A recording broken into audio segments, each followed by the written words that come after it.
മനുഷ്യന്റെ ജീവിതത്തിൽ ആത്മീയമാകുന്ന ഒരു അനുഭൂതി ഉണ്ടാകുമ്പോൾ ഭക്തി ഉണ്ടാവുക, അല്ലാഹുവിനോടുള്ള ഭക്തി, ആ സൂക്ഷ്മത അവന്റെ ജീവിതത്തിൽ ഉണ്ടാകുമ്പോൾ മനുഷ്യൻ നല്ലവനാണ്. അവൻ നന്മകൾ ചെയ്യുകയും മലക്കിന്റെ പ്രേരണകൾ അവനെ കൊണ്ടാവുകയും ചെയ്യും. എപ്പോൾ? ആത്മീയമായി അവൻ ജീവിക്കുമ്പോൾ, അല്ലാഹുവിനെ സൂക്ഷിച്ചുകൊണ്ട് ജീവിക്കുമ്പോൾ മലക്കുകളുടെ പ്രത്യേകമാകുന്ന ഒരു സഹായവും പ്രേരണകളും അവനിക്കുണ്ടാവും. നേരെ മറിച്ച് ആത്മീയത നഷ്ടപ്പെട്ടാൽ, ആത്മീയമാകുന്ന ജീവിതം നഷ്ടപ്പെടുകയോ അതിൽ കുറവ് സംഭവിക്കുകയോ ചെയ്യുമ്പോൾ അവൻ എന്ത് ചെയ്യുന്നു? തിന്മകളിലേക്ക് ചായുകയാണ്.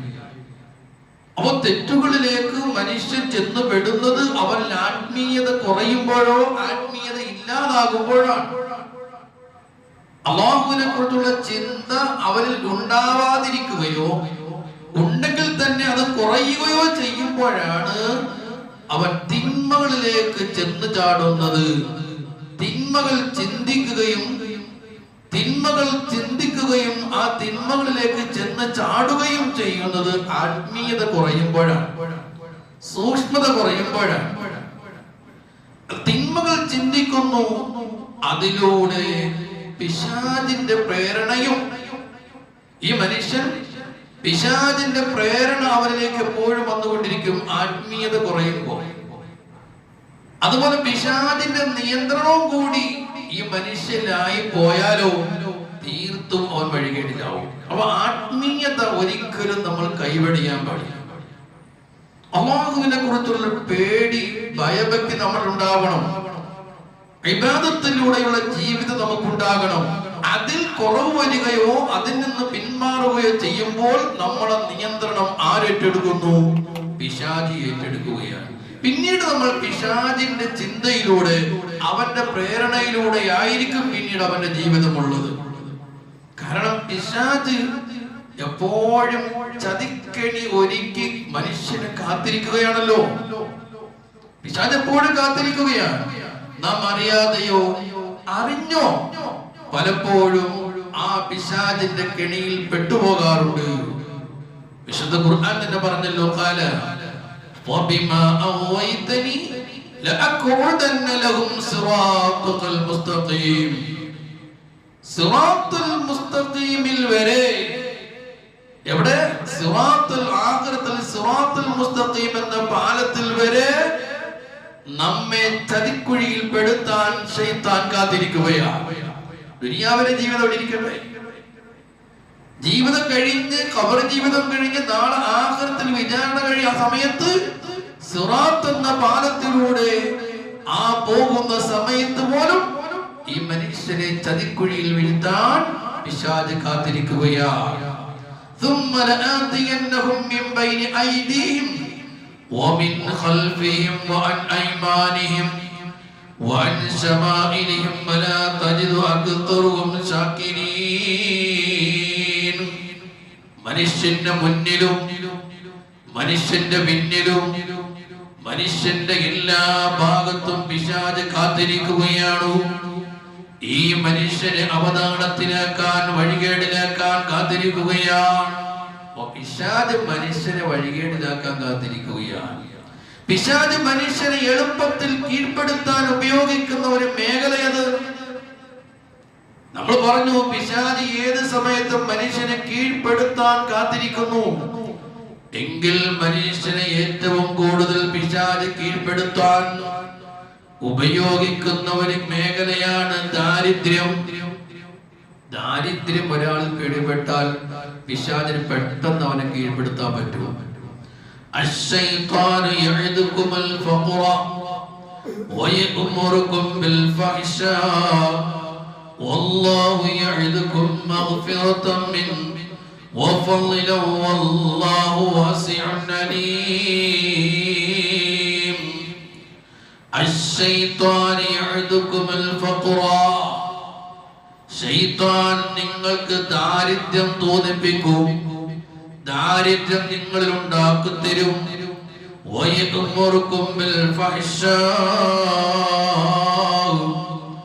ദാരിദ്ര്യം നമ്മളിൽ വരുമ്പോൾ പിശാച് നമ്മളെ പിടികൂടും. അവനെ പിഴപ്പിക്കാൻ, ഈ മനുഷ്യനെ പിഴപ്പിക്കാൻ ഏറ്റവും നല്ല മാർഗവും ദാരിദ്ര്യത്തിലൂടെ പോകുമ്പോഴാണ്. എന്നിട്ട്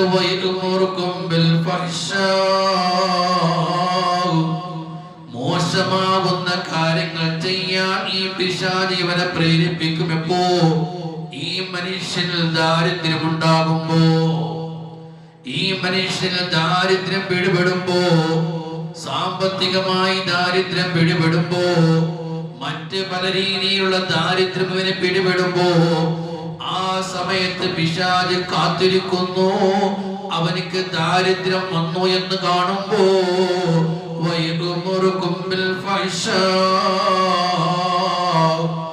അവനോട് മോശമാകുന്ന കാര്യങ്ങൾ ചെയ്യാൻ പ്രേരിപ്പിക്കുന്നു. ദാരിദ്ര്യം പിടിപെടുമ്പോൾ പലിശയിലേക്ക് ബന്ധപ്പെടാൻ അവൻ പറയുന്നു, ലോട്ടറി എടുക്കാൻ അവൻ പറയുന്നു, അനാവശ്യമാകുന്ന ഹറാമാകുന്ന പലിശ ഇടപാടുകളുമായി ബന്ധപ്പെടാൻ പിശാച് പറയുന്നു. എപ്പോഴാണ് പറയുന്നത്? ഇവനിക്ക് ദാരിദ്ര്യം വന്നപ്പോഴാണോ? സാമ്പത്തികമായ പ്രയാസം വന്നപ്പോഴാണ്. സാമ്പത്തികമായ പ്രയാസം, ദാരിദ്ര്യം വന്നപ്പോ പിശാച് നമ്മളെ പ്രേരിപ്പിക്കുന്നു. ദാരിദ്ര്യം ഒരു പരീക്ഷണമാണ്, ഫഖർ ഒരു പരീക്ഷണമാണ്, ദാരിദ്ര്യം ഒരു പരീക്ഷണമാണ്. അതുകൊണ്ട് ഹബീബായ മുഹമ്മദുർ റസൂലുള്ളാഹി സ്വല്ലല്ലാഹു അലൈഹി വസല്ലമ തങ്ങളോ അവിടുന്ന് കൂടുതലായും ദാരിദ്ര്യത്തിൽ നിന്ന് കാവൽ തേടുമായിരുന്നു. നബി തങ്ങൾ പോലും ദാരിദ്ര്യത്തിൽ നിന്ന് കാവൽ തേടുമായിരുന്നു. മഹാനാകുന്ന അബീ ഹുറൈറ റളിയല്ലാഹു അൻഹു പഠിപ്പിക്കുന്നു, അല്ലാഹുമ്മ ഖാല, നബി തങ്ങൾ പറഞ്ഞു, എപ്പോഴും ദുആ ചെയ്യാറുണ്ട്, അല്ലാഹുമ്മ ഇന്നി അഊദു ബിക മിൽ ഫഖരി വൽ ഖില്ലതി വൽഇല്ലതി വഅഊദു ബിക മിൻ അൻ ഉളിമ ഔ അൻ ഉളമ. നബിയുനാ മുഹമ്മദുർ റസൂലുള്ളാഹ് നബി തങ്ങൾ എപ്പോഴും ദുആ ചെയ്യാറുള്ളതാണ്, അല്ലാഹുമ്മ ഇന്നി അഊദു ബിക മിനൽ ഫഖർ, അല്ലാഹുവേ നിന്നോട് ഞാൻ ദാരിദ്ര്യത്തിൽ നിന്ന് കാവൽ തേടുന്നു. അല്ലാഹ്, അതേ ദാരിദ്ര്യത്തിൽ നിന്ന് അല്ലാഹുവിനോട് എപ്പോഴും കാവൽ തേടുമെന്നാണ് പ്രവാചകൻ പറഞ്ഞത്. കാരണം ദാരിദ്ര്യം പിടിപെട്ടു പോയാൽ, ദാരിദ്ര്യം നമ്മളിലേക്ക് വന്നു പോയാൽ ഏത് സമയത്തും നമ്മളെ പിശാച് പിടിപെടുന്നു. നമ്മളെ ഏത് സമയത്തും പിശാച് പിടികൂടുന്നു. നല്ല ബിസിനസ് നടത്തിക്കൊണ്ടിരുന്നവരാളു, അല്ലെങ്കിൽ നല്ല കച്ചവടം നടത്തിക്കൊണ്ടുവന്നവരാളു, പെട്ടെന്ന് ആ കച്ചവടം അങ്ങ് ഡിമ്മായി പോയി, അങ്ങ് തകർന്നു പോയി, ബിസിനസ് അങ്ങ് ഇല്ലാതായി പോയി, സാമ്പത്തികമായി വലിയ ഞെരുക്കത്തിലായാൽ അവന്റെ മനസ്സിലേക്ക് പിശാച് തോന്നിപ്പിക്കുന്നു, നീ സമ്പത്ത് കണ്ടെത്താൻ മറ്റൊരു മാർഗം കാണാൻ. അത് ഹറാമായ മാർഗമാകാം, പലിശയിലൂടെയുള്ള മാർഗമാകാം. ഇങ്ങനെ പല മാർഗങ്ങളിലേക്ക് മനുഷ്യനെ പിശാച് കൊണ്ടെത്തിക്കുന്നു. മാരകമാകുന്ന ദാരിദ്ര്യം, അല്ലേ വലിയ വലിയ ദാരിദ്ര്യവും മനുഷ്യന്റെ വിശ്വാസത്തെയും ആത്മാഭിമാനത്തെയും സ്വഭാവത്തെയും മാറ്റിമറിക്കുന്നു. ദാരിദ്ര്യം പിടിപെട്ടാൽ നമ്മുടെ വിശ്വാസം പോലും തകർന്നു പോകുന്നു. ദാരിദ്ര്യം പിടിപെട്ടാൽ നമ്മുടെ ആത്മാഭിമാനം പോലും തകർന്നു പോകുന്നു. നമ്മുടെ സ്വഭാവം പോലും മാറിപ്പോകുന്നു. മാത്രമല്ല, അവന്റെ ജീവൻ വരെയും ആ ദാരിദ്ര്യം പിടികൂടുന്നു. ദാരിദ്ര്യം പിടികൂടിയതിന്റെ കാരണത്താൽ അവന്റെ ജീവൻ പോലും എടുത്തു കളയുന്നു. മരണത്തേക്ക് അവൻ ചെന്നെത്തുന്നു. ജീവൻ പോലും ബലിയർപ്പിക്കാൻ പോകുന്നു. കാരണം ദാരിദ്ര്യം പിടിപെട്ടപ്പോഴല്ലേ. എന്തിന് നമ്മൾ കൂടുതൽ ചർച്ച ചെയ്യണോ? ഈ കഴിഞ്ഞ ഒരാഴ്ചക്ക് മുമ്പ് തന്നെ നമ്മുടെ ഈ കൊച്ചു കേരളത്തില് 2 മരണവാർത്തകൾ അക്ഷരാർത്ഥത്തിൽ നമ്മെ ഞെട്ടിക്കുകയും അതീവ ദുഃഖത്തിലാഴ്ത്തുകയും ചെയ്തല്ലോ. 2ഉം ദാരിദ്ര്യം കാരണമുണ്ടായതാണ്. അല്ലാതെ സുഖകരമായി ജീവിച്ചിരുന്നവരല്ല, സന്തോഷകരമായ കുടുംബത്തിൽ കഴിഞ്ഞവരല്ല. മറിച്ച് ദാരിദ്ര്യം പിടിപെട്ടപ്പോ 2 മരണങ്ങൾ ഇവിടെ ഉണ്ടായല്ലോ. നമ്മുടെ കേരളത്തെ പോലും പിടിച്ചു കുലുക്കിയതാണല്ലോ. ഓരോ മനുഷ്യനെയും വേദനിപ്പിച്ച മരണമാണല്ലോ. അതീവ ദുഃഖത്തിലാഴ്ത്തിയ സംഭവമാണല്ലോ. ഏതാണ്? ഒന്ന്, കോതമംഗലം സ്വദേശിയായ നാരായണൻ എന്ന് പറയുന്ന ഒരു സഹോദരൻ, ഹൈന്ദവ സഹോദരൻ. ആ സഹോദരൻ തന്റെ കാഴ്ചയില്ലാത്ത തന്റെ ഭാര്യയെയും കൊണ്ട് അവിടുത്തെ 2 പിഞ്ചു കുഞ്ഞുങ്ങളെയും കൂട്ടി മൂവാറ്റുപുഴ പുഴയിലേക്ക് ചാടി മരിക്കുകയാണ്. ആ സഹോദരൻ തന്റെ കാഴ്ചയില്ലാത്ത ഭാര്യയെയും കൂട്ടി തന്റെ ചെറിയ 2 മക്കളെയും കൂട്ടി ഒന്നിച്ച് മൂവാറ്റുപുഴ പുഴയിലേക്ക് ചാടി ആത്മഹത്യ ചെയ്തു പോയി. ആ ആത്മഹത്യക്ക് മുമ്പ് അദ്ദേഹം ചെയ്തതെന്താണ്? ആ ഭാര്യയെയും കൂട്ടി അതേ 2 മക്കളെയും കൂട്ടി അമ്പലങ്ങളെല്ലാം കയറി എല്ലാ ദൈവങ്ങളോടും യാത്ര പറഞ്ഞു. യാത്ര പറഞ്ഞിട്ടാണ് പുഴയിലേക്ക് ചാടി ആത്മഹത്യ ചെയ്യുന്നത്. പട്ടിണിയും ദാരിദ്ര്യമില്ലാത്ത ലോകത്തേക്ക് അവർ യാത്രയായി. അവിടെ പട്ടിണിയില്ല, അവിടെ ദാരിദ്ര്യമില്ല, കടബാധ്യതയില്ല. അങ്ങനെയുള്ള ലോകത്തേക്ക് അവർ യാത്രയായി. ആ സംഭവത്തിൽ ഞെട്ടൽ ഉണരുന്നതിന് മുമ്പ്, അതിന്റെ ഞെട്ടൽ ഉണരുന്നതിന് മുമ്പ് രണ്ടാമതൊരു മരണവും കൂടി നമ്മൾ കേട്ടല്ലോ, നമ്മൾ അറിഞ്ഞല്ലോ. പ്രത്യേകിച്ച് നമ്മളെപ്പോലും മനസ്സിൽ പിടിച്ചുലക്കിയ സംഭവമാണല്ലോ. മംഗലാപുരത്ത് കൊണേജ എന്ന് പറയുന്ന സ്ഥലത്ത് ഒരുമാന സ്വദേശിയാകുന്ന ഒരു മുഅല്ലിമോ, ഒരു മദ്രസ അധ്യാപകൻ, അഷ്റഫ് മാലിക് എന്ന 45 വയസ്സുള്ള ഒരു മദ്രസ അധ്യാപകൻ തന്റെ ചേതനയറ്റ ശരീരം കുരുപുര പുഴയിൽ നിന്ന് കണ്ടെടുത്ത വാർത്തയും അതീവ സങ്കടത്തോടെയും ഞെട്ടലോടെയുമാണ് നാം കേട്ടത്. ആരെ? മുഅല്ലിമായ അധ്യാപകൻ, മദ്രസ അധ്യാപകനാകുന്ന ഒരു പണ്ഡിതനോ, 45 വയസ്സ് ചെറുപ്പക്കാരനാകുന്ന ഒരു പണ്ഡിതനോ ശരീരം കുരുപുറ പുഴയിൽ നിന്ന് കണ്ടെടുത്തു. കാരണം എന്തേ? സാധാരണ നിലയിൽ ഇത്തരത്തിലുള്ള വാർത്തകൾ കേൾക്കാറുള്ളത്, പുഴയിൽ ചാടി ചത്തു എന്ന് കേൾക്കുന്നത്, കയറിൽ തൂങ്ങി മരിച്ചു എന്ന് കേൾക്കുന്നത് ഭക്തരിലല്ലോ. ഭക്തരല്ലാത്ത സാധാരണക്കാരിൽ നിന്നാണല്ലോ. എന്നാലും ഈ ചെറുപ്പക്കാരൻ അഷ്റഫ് മാലിക് എന്ന് പറയുന്ന ഈ ചെറുപ്പക്കാരൻ ഒരു സാധാരണ മനുഷ്യനായിരുന്നു അല്ല. അദ്ദേഹം ഒരു മദ്രസ മുഅല്ലിമായിരുന്നു, ദീൻ പഠിപ്പിക്കുന്ന ആളായിരുന്നു. അതേ, ഈ രൂപത്തിൽ ജീവിച്ച ആള് ആത്മഹത്യയിലേക്ക് പോയതെന്താണ്? അതിലേക്ക് പിശാച് കൊണ്ടെത്തിക്കാനുള്ള കാരണം ദാരിദ്ര്യമാണ്. ഇല്ലായ്മയിലും ദാരിദ്ര്യത്തിലും പട്ടിണിയിലും കഴിഞ്ഞുകൂടിപ്പോയി. അല്ലാഹു നമ്മെ കാത്തു രക്ഷിക്കുമാറാകട്ടെ. ഓ പ്രിയമുള്ള മുഅ്മിനീങ്ങളെ, നിങ്ങൾ നോക്ക്, ഇല്ലായ്മയിലും ദാരിദ്ര്യത്തിലും പട്ടിണിയിലും കഴിഞ്ഞുകൂടുന്ന 100 കണക്കിന് മനുഷ്യന്മാർ നമ്മുടെ ചുറ്റിലുമുണ്ട്. പ്രത്യേകിച്ച് പണ്ഡിതന്മാർക്കിടയിലുണ്ട്, ഉസ്താദുമാർക്കിടയിലുണ്ട്. വെള്ളയുമിട്ട് തേച്ച് മിനുക്കി വടിവത്ത വസ്ത്രം ധരിച്ച് ജനങ്ങൾക്കിടയിലൂടെ നടക്കുമ്പോഴും ഉള്ളകം അവന്റെ ഉള്ളു പുകയുന്ന നീറുന്ന നൊമ്പരങ്ങൾ മറച്ചു പിടിക്കുന്നവരാണവർ. നിങ്ങൾ നോക്കുമ്പോ നല്ല വെള്ളവസ്ത്രമുണ്ട്, ഒഴുക്കില്ലാത്ത വെള്ളവസ്ത്രം ധരിച്ച് നടക്കുന്നുണ്ട്.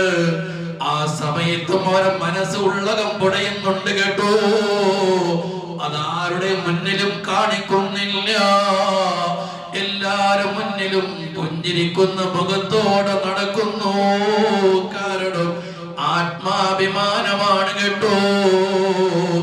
ആരുടെ മുന്നിലും ഒന്നും പറയാറില്ല, ആരോടും ഒന്നും ആവശ്യപ്പെടാറുമില്ല. തന്റെ ഇല്ലായ്മകൾ പൊതുജനം അറിയരുതെന്ന് ആഗ്രഹിക്കുന്നവരാണ് അവർ. അങ്ങനെ ജീവിക്കുന്ന ധാരാളം മുഅല്ലിമീങ്ങളുള്ള ഇമാമീങ്ങളുള്ള നാടാണ്. വിശുദ്ധ ഖുർആൻ പറയുന്നു, ലിൽ ഫുഖറാഇല്ലദീന ഉഹ്സിറു ഫീ സബീലില്ലാഹ്.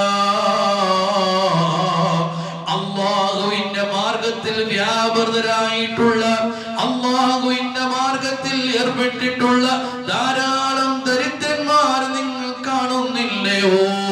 ആ ദരിദ്രന്മാരാകുന്നവർക്ക്, ദീനീ മേഖലകൾ വർക്ക് ചെയ്യുന്നവർക്ക് നിങ്ങൾ സഹായം ചെയ്തു. അവരെ പറ്റി അറിയാത്തവർ നിങ്ങൾ നോക്കുമ്പോ നല്ല ചിരിക്കുന്ന മുഖമുണ്ട്, നല്ല വസ്ത്രം ധരിച്ചിട്ടുണ്ട്. പക്ഷേ അവരുടെ ലക്ഷണം എന്താണ് നിങ്ങൾ അറിയുന്നുണ്ടല്ലോ. ലാ യസ്അലൂനന്നാസ ഇൽആഫാ. അവർ ജനങ്ങളോടൊന്നും ചോദിക്കുന്നില്ല, അവരുടെ വിഷമം ആരോടും പറയുന്നില്ല. അവരുടെ ഉള്ളങ്ങൾ പുകയുന്നത് ആരും ശ്രദ്ധിക്കാറില്ല, അവരുടെ വേദന ആരും കാണുന്നില്ല. സ്വന്തം കുടുംബത്തിലെ ആവശ്യങ്ങൾക്ക് പോലും മറ്റുള്ളവർക്കൊപ്പം എത്താൻ കഴിയാതെ ഒഴിഞ്ഞു മാറുന്നു. ഈ ഉസ്താദുമാറും ചെറിയ വേദനത്തിൽ കഴിയുന്ന ഉസ്താദുമാറും അവർ ഒന്നും അറിയിക്കുന്നില്ല. അറിയോ, സ്വന്തം കുടുംബത്തിലെ ആവശ്യങ്ങൾക്ക് പോലും മറ്റുള്ളവർക്കൊപ്പം എത്താൻ കഴിയാതെ ഒഴിഞ്ഞു മാറുന്നവരാണവർ. മറ്റുള്ള കുട്ടികൾക്കൊപ്പം എത്തിപ്പെടാൻ കഴിയാതെ സ്വന്തം മക്കളെ മാറ്റി നിർത്തിപ്പെടേണ്ടി വരുന്നവരാണവർ. മാമീങ്ങളുടെയും മദ്രസ ഉസ്താദുമാരുടെയും അവസ്ഥകൾ ഇങ്ങനെ നീണ്ടുപോവുകയാണ്. അതേ വിഷമങ്ങൾ വരുന്നു, ആ വേദനകൾ വരുമ്പോ, ഇല്ലായ്മകൾ വരുമ്പോ, ആരോടും ഒരു പരാതിയും പറയുന്നില്ല.